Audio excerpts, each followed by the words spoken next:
Hey, you're listening to the Riverdale podcast. This is episode number 72. My name is Jonathan. Welcome to lovely Riverdale, USA.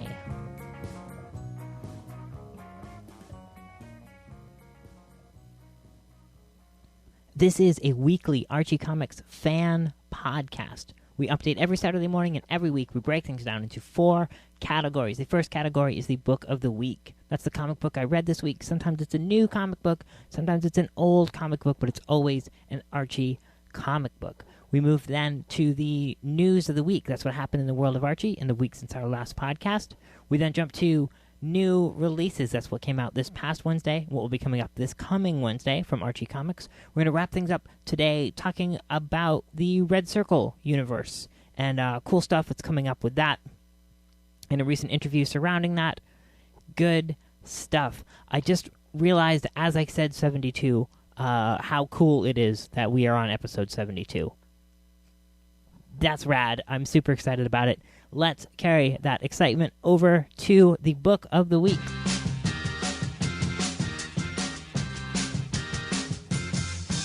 All right, this week's book of the week is Sonic Universe number 54. This is part 11 of the Worlds Collide crossover.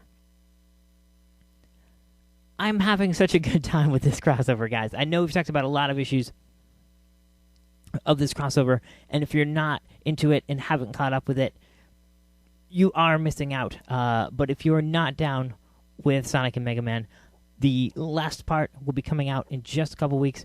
We'll be done talking about Sonic and Mega Man for a little while, I think. Unless there could be equally exciting things coming up. But I have had a great time reading Worlds Collide in this issue. A couple of great things.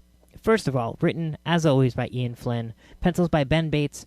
Ben Bates turns in some great art in this issue. Inks by Gary Martin, colors by Matt Herms, letters by John Workman, the legendary John Workman, I think it's fair to say. So, what is going on in this issue is further escalation. If you were with us last episode, we talked about the prior issue in the storyline, Mega Man number 27, and this escalates that battle further. Sonic and Mega Man are battling with Metal Sonic and Bass, and Bass's wolf dog-like creature, Treble.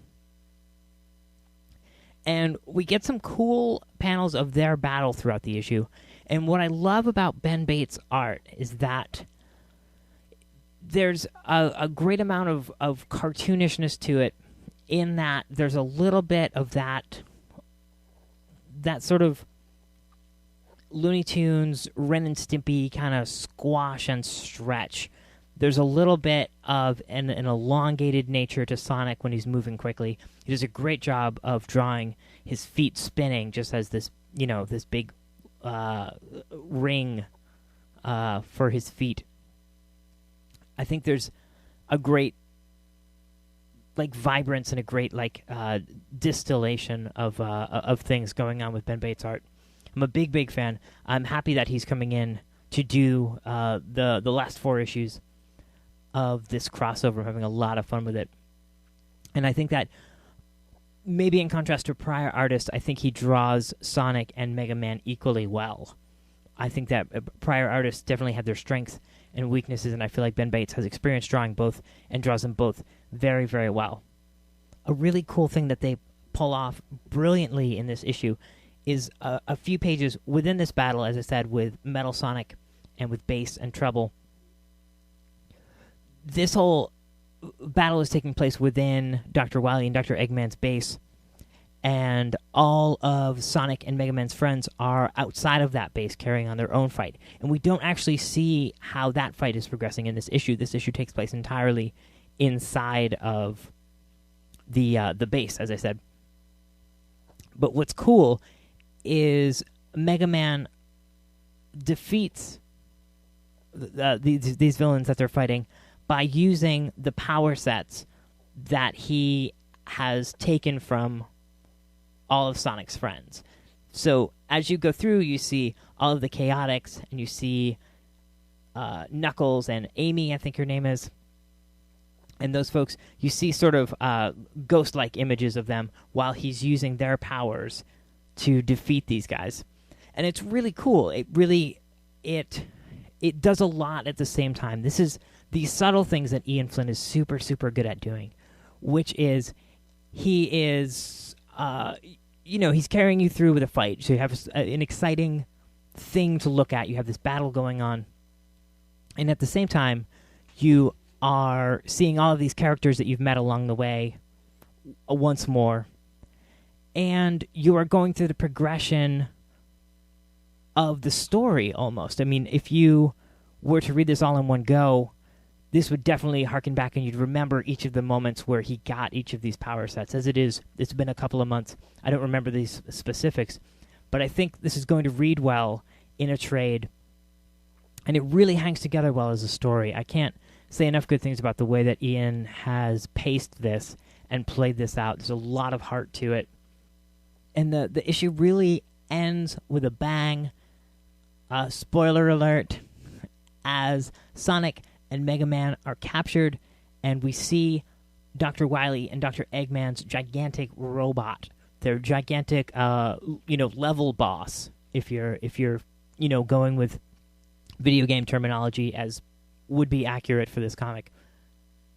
Totally rad. The next issue is going to be, cross your fingers, hopefully the defeat of Eggman and Wily and the restoration of their worlds, and unfortunately their parting.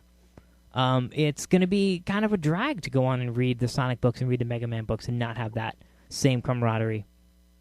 But it'll be cool to see what happens. I'm excited about the last part. And this, as a penultimate chapter, as you will, definitely gets you excited for what's coming. So, what more do you need from a comic than an exciting last couple of pages that lead you to read the next issue? What more do you want from a comic book? That is, I guess that's everything. I'm excited. I'm thrilled. I think this whole crossover has been successful, which definitely you can't say about every summertime crossover from a big comics publisher. So that is the book of the week, Sonic Universe number 54.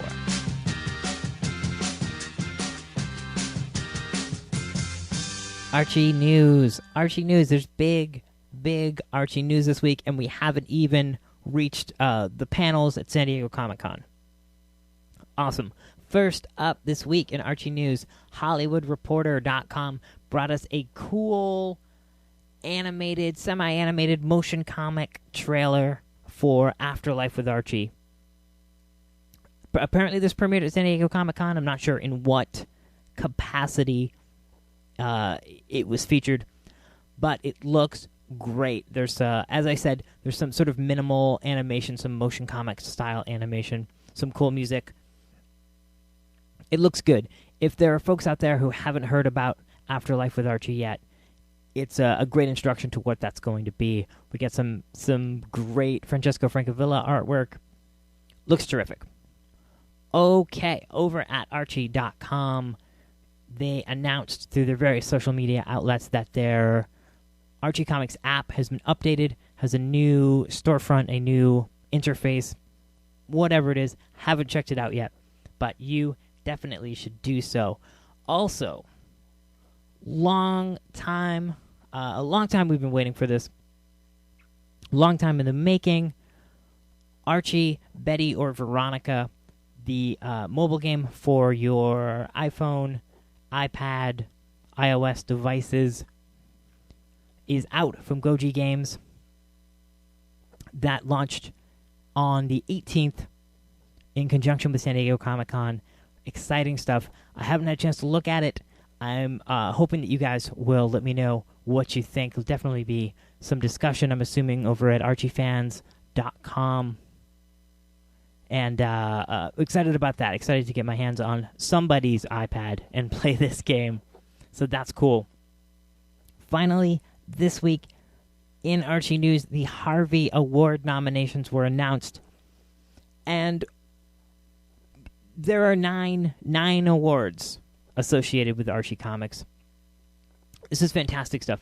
Harvey Awards are named for Harvey Kurtzman, legendary cartoonist, And in my opinion, I always look to the Harvey Awards to be a sign of quality and a sign of sort of the more artisan side of comics. I think that the Eisner Awards can sometimes be a bit of a popularity contest.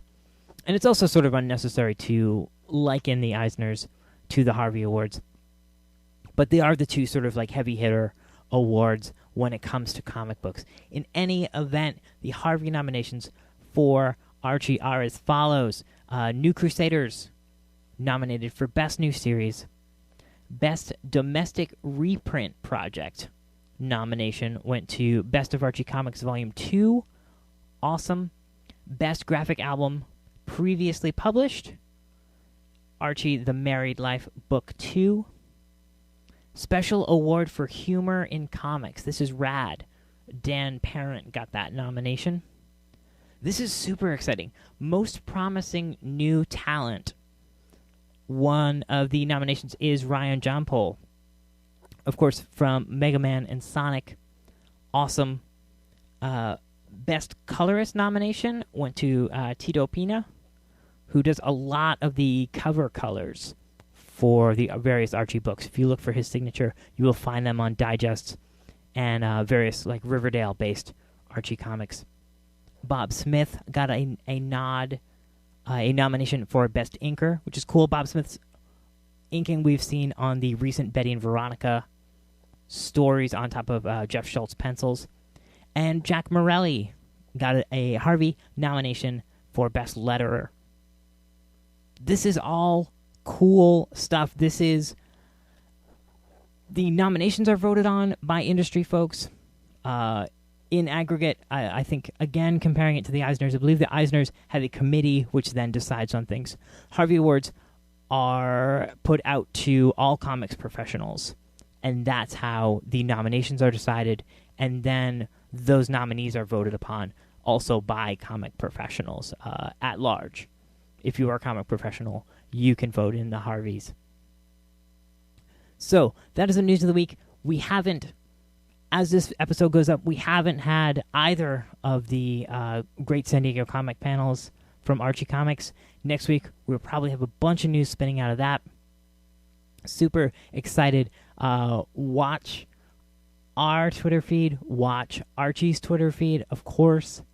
Watch them on Facebook, Tumblr, wherever social media they're on. Probably some other great announcements as the weekend rolls on. As San Diego Comic-Con is only, a few days in at this point. We get a couple more days to go. But that is your news of the week. Afterlife with Archie trailer, the updated Archie Comics app, the launch of the Archie, Betty, or Veronica mobile game, and all of those great Harvey nominations for Archie Comics.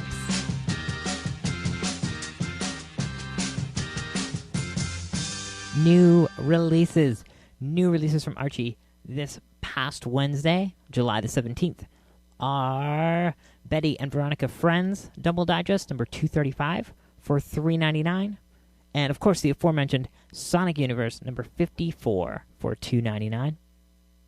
Looking ahead to next week, July the 24th, we're going to get a single book next week, Betty and Veronica Double Digest number 214 for $3.99.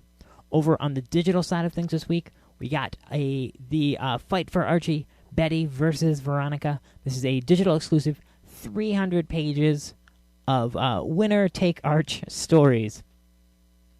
Those are their words, not mine. That is 300-page digital exclusive for $7.99. So those are your new releases for this past Wednesday, the 17th, this coming Wednesday, the 24th, and your digital releases of the week from Archie Comics.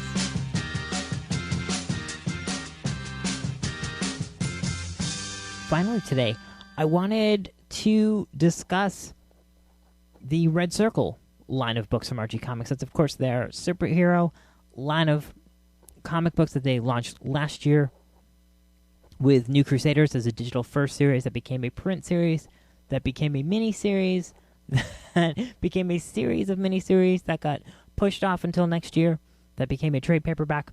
It's a whole sordid story. It's something I've been following for a couple of years, is Archie's attempts to bring their classic superhero characters back and update them for a modern audience.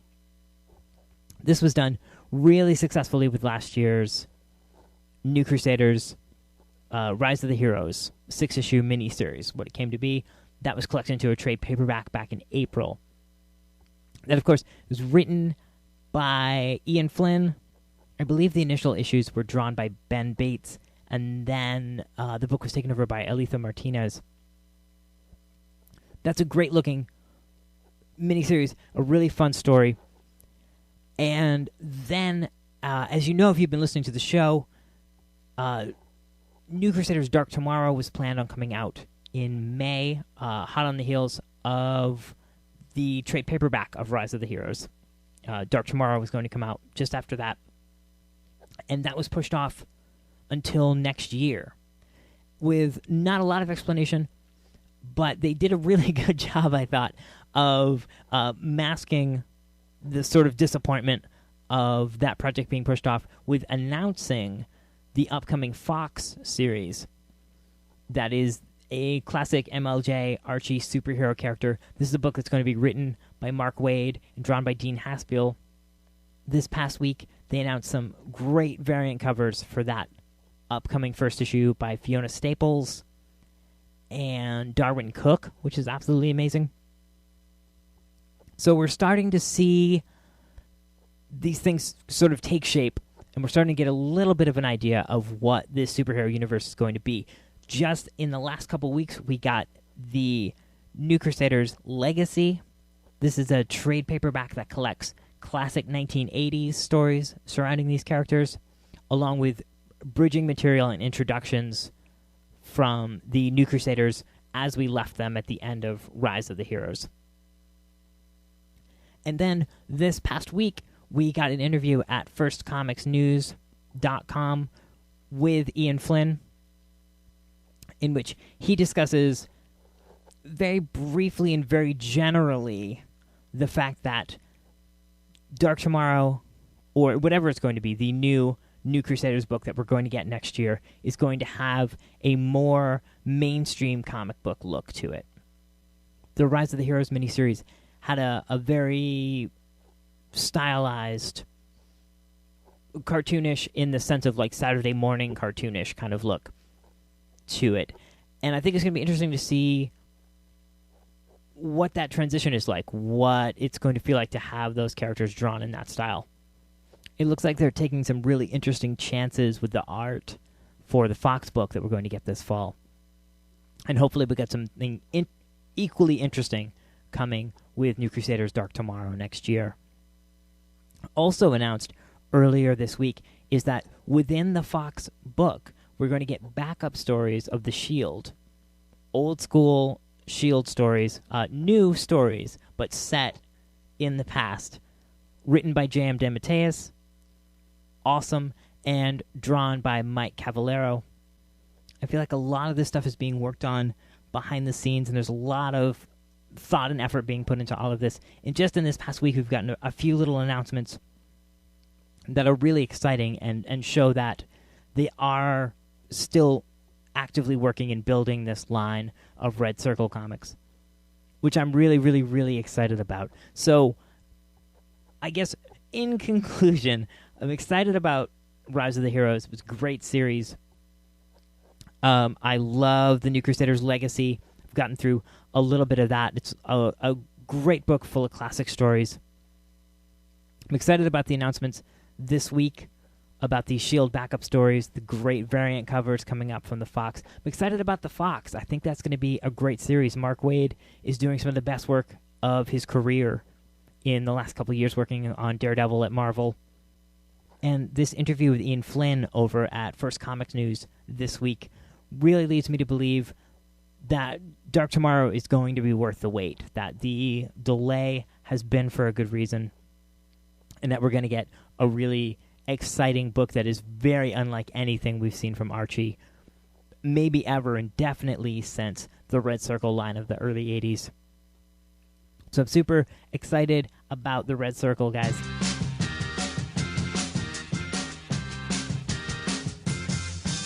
there's a great, easy, simple, quick way to help out the show. If you're interested, if you like the show and you listen to it every week, head over to RiverdalePodcast.com.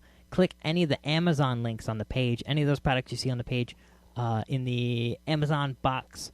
Click those, and once you get to Amazon, anything you buy at Amazon, a percentage of that will go to benefit the show. So if you go to RiverdalePodcast.com, you click on the Amazon links, and you buy anything, whether it's tires or toothpaste or anything you want, a percentage of what you buy will go to support the show and pay for our hosting costs and buying comic books, frankly.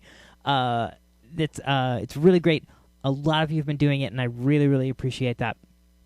If you go to Amazon, if you go to Riverdale Podcast, click the Amazon link, and then bookmark that and make that your homepage. Everything you buy from Amazon will give a small percentage to the show. It's a cool way of helping us out. I really appreciate the folks who are doing it, and if you haven't done it yet, I really appreciate you considering it.